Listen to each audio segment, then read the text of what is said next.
Hey guys, Stacy here, sitting out this beautiful weather. It's actually slowing down and the sun's right there. We just had some crazy thunder and stuff. And I am charging the car, getting ready for a typical day of driving a lot. And yeah, wearing sunglasses in the rain because I dyed my hair yesterday. It's supposed to be neutral plum black, and it goes out into this cool red, which I thought looks nice, but I know it's gonna fade out at some point. And yeah, and it's getting like on my face because it got rained on, so I'm wearing the glasses anyway because I dyed my hair, and there's like red right here and I look like I got punched in the nose, so let's just avoid that and kind of look cool. So yeah, in my talk today, my rant, it's been a rough month for pet sitting. It's been like every disaster in the book has happened, and then the summer from hell continues, just with some kind of, it's so simple and stupid and basic and dumb that it's nothing like has happened already, but I just feel like people need to know this about like pets and when they interact with each other, and especially at like daycares and stuff, like certain things that happen. So anyway, I'll start from the beginning, I suppose, with this client. So we had a meeting at our house. This was for boarding, and she came over.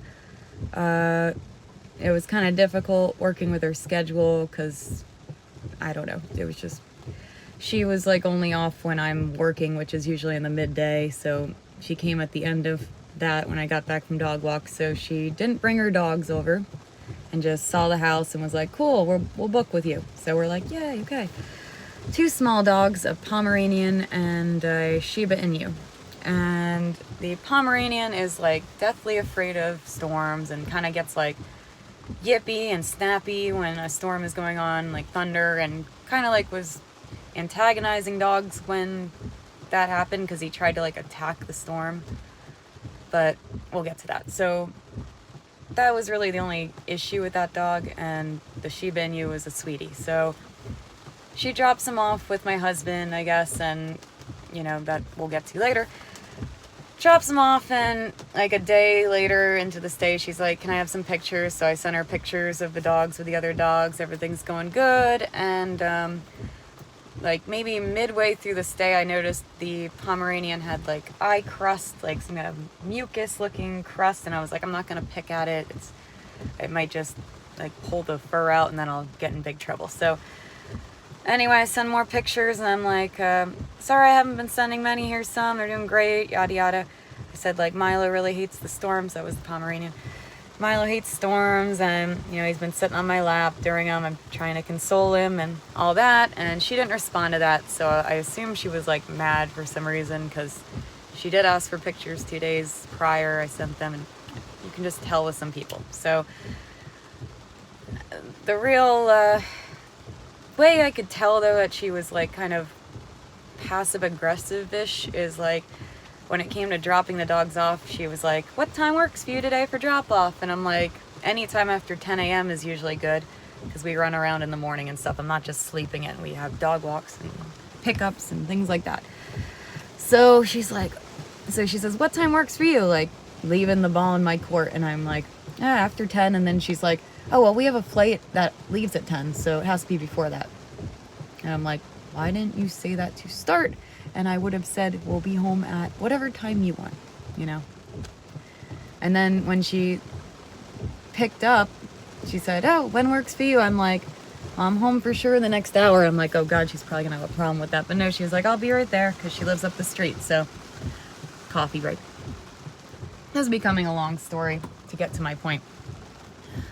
So she picks up the dogs and is kind of like weird at the door. I'm like, all the dogs are swarming. It's very hard to open the front door. So I usually like to go around back, but I was trying to get her in so because she seemed like the type that wants to know what's going on. So I said, oh, come in. But dogs were swarming. So I got the dogs leashed and got them out, and she went home. And then about an hour later, I get a text that says, oh, what happened to Milo's ear and eye? And I'm like, oh, I noticed some like crust under his eye. I didn't pick at it, and it looks like, then she sent me pictures that she picked the crust off and it was actually a scab. And then she showed me a picture of an ear and it looked like a couple of scrapes on the inside, but not like puncture wounds or anything insane. So I was like, oh my God, I didn't know the dog was like hurt or anything. So I said, oh no. I said, the eye thing looked like it was crusted. So I said, I hope it's scabbed, and I'm sorry that happened. We didn't take any aggressive dogs. They did play a lot over the weekend. We had 2 unneutered males, I said, which is true, and they were small, tiny dogs. So it's like they could have gotten scrappy. There was no like rah, rah, rah, biting or anything. I didn't notice anything like that. So I said, it might have happened at some point when they were in the yard or when we weren't home, and I'm sorry. I would just keep it. I said, if there's anything I can do, let me know. The good thing is, if it was a puncture wound or something, then it's all insured. So, why be, I'll get to that. We'll get to that. So I said, if there's anything I can do, I said, here's my tip. Just keep it clean. Maybe use some hydrogen peroxide. And if it is scabbed, some Neosporin will help. That's it. Because I think based on the pictures and from what I felt on that crust, it felt healed-ish and ready to put the Neosporin on. So that's good.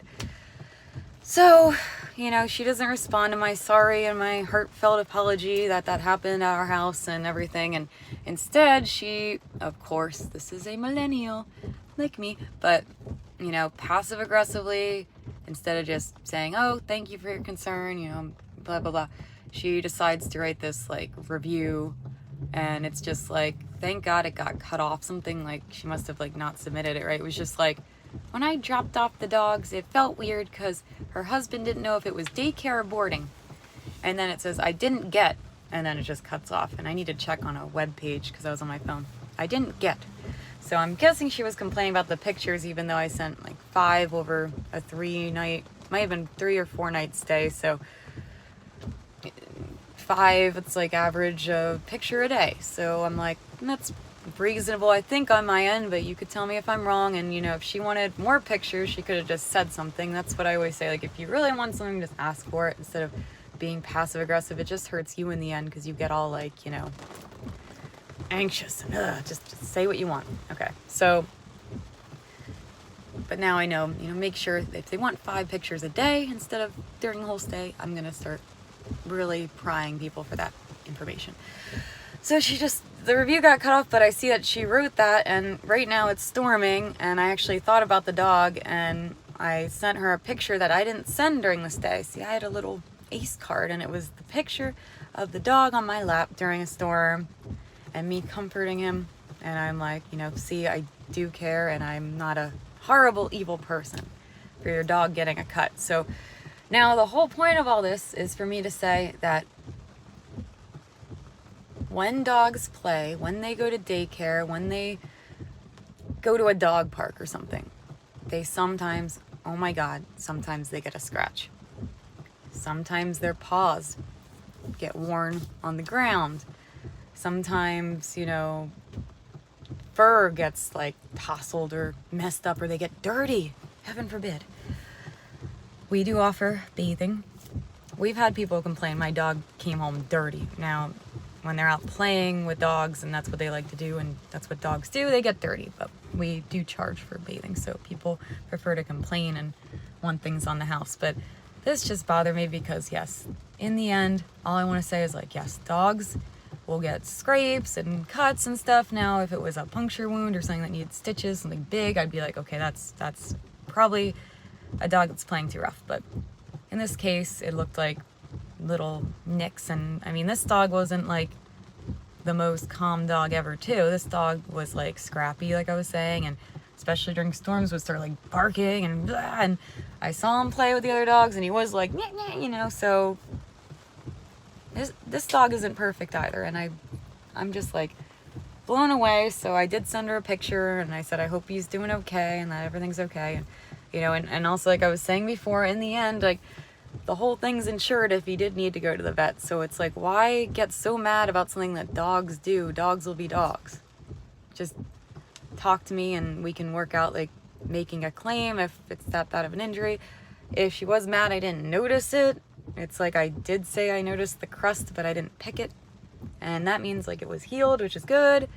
And in the ear, I didn't really go in his ear because he has so much fur. He's a Pomeranian fluffy. It's like, I don't feel wronged. They're wrong about this. I do feel wronged, but whatever. You can tell me what you think. I think I'm about done charging and I gotta get back to work. So, just another day in the life. See you.